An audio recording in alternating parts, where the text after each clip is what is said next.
So there we go, the French, Vive la France, they have got the win against England in Paris, 24 points to 17, an incredible first half from France. England came back in the second half, but it wasn't enough to get the victory. They did manage to get a losing bonus point, but what a result for France. Lots of questions to be asked about England. This is my review. Do subscribe and leave a like on the video. Comment your thoughts down below. If you're a France fan, what did France do so well? If you're an England fan, what went wrong? Let's quickly look back at the game itself. France got the first try 5 minutes in. Teddy Thomas breaks the defensive line of England. Ball out wide. It's a lateral shift. And then Ntamack with the inside ball. It's a lovely inside ball into Rattez, who was having his debut today. And it was a fantastic try for him getting over the try line and France taking the early lead. Then 6 minutes later, France nearly score again, but they don't get anything from it at that point, but they have got the advantage, so they decide to kick for the post. Ntamack kicks it over to make it 10-0. I thought Ntamack had a really good game. We will talk about the star player in just a second. Bad news for England. Bad news for England. 20 minutes in, Manu Tuilagi goes off injured, and France are just completely dominating at this point. England really uncharacteristically making so many mistakes, ball handling errors, lots of different things. Yeah, it was not great from England. 20 minutes in. This is France's next try. It's a box kick by Dupont. It's touched by Mauro Itoje on the way. Courtney Lawes goes up for it against the Frenchman. It comes off Courtney Lawes' hand. It drops into the hands of Rattez, who runs through and feeds Olivon, who goes over. Now, on original looks, it may have looked like the French player had a touch on it, so Rattez would be in an offside position. But what really confused me was that the England players just stopped. They just stopped. They didn't listen to the whistle. They didn't do anything. They just stopped. Johnny May just stopped, got out of the way of the French player. And I was like, you can't stop. You have to keep playing. You got to play to the whistle. Yes, you assume it's going to go to the TMO, but you don't know 100% what has happened in that exact moment. And Johnny May stops. Rattez runs through. Olivon scores. Looking back at the TMO, it's come off Courtney Lawes.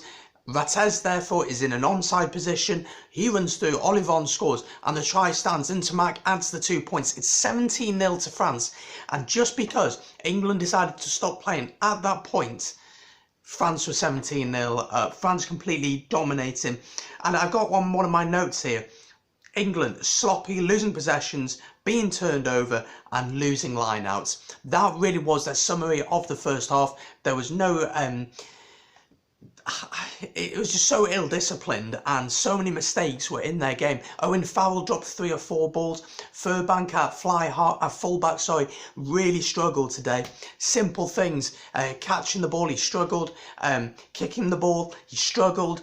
Caught in silly positions. Although it's his debut, it is tough. But as Brian Moore said in the commentary, this is international rugby. Sink or swim.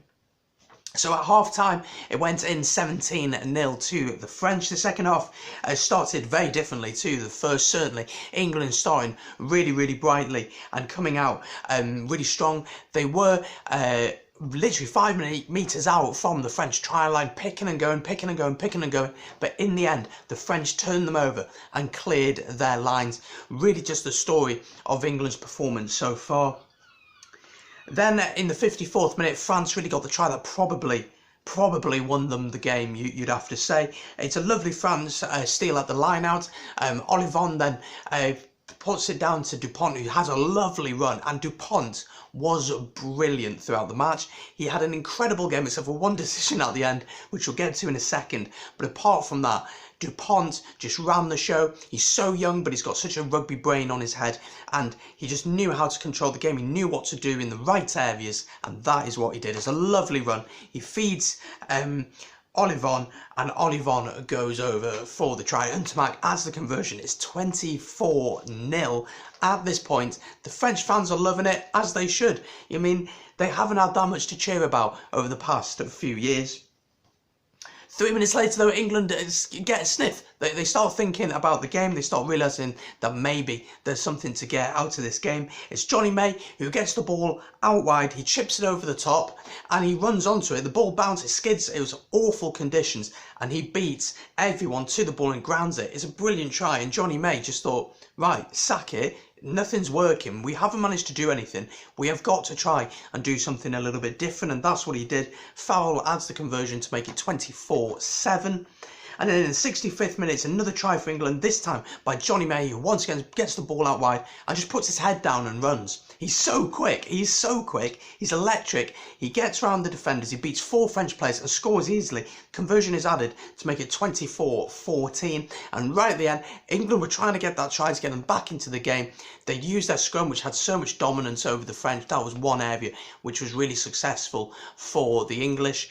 And in the end, they decided to take the 3 points to get that losing bonus point because the clock had turned red. So France will be really happy with that performance. Nobody expected much from them, although I did just say in my predictions France by 4. So yeah, but France, what a performance in the first half. Really disciplined, did the simple things well. Ntamack and Dupont controlled the game. I thought that their pack was powerful, was dominant, except for in the scrum, but that's about it. But they were just so strong. England, very ill-disciplined. That'll be really worrying. I was talking to an England fan over Messenger at the time of the game. He said the worst England performance since 2015 Rugby World Cup. Let me know your thoughts in the comments on that one. That's a big statement to say. But yeah, England, lots of questions to be asked. Good fight to come back in the second half, but it was too little, too late. And France get the big win in Paris. And this France team is exciting. It's young. Everyone, except for one player, was under 30 in that team. The fly half and the scrum half were both 21 and 22 respectively. That's incredibly exciting if you're a French fan to see what this team can do. But France get the win 24-17. What a performance. Let me know your thoughts in the comments. Subscribe, leave a like on the video. There will be a podcast out tomorrow night with Stark here, looking back at all the weekend's action in a little bit more depth, so be tuned in for that one. See you guys. Peace.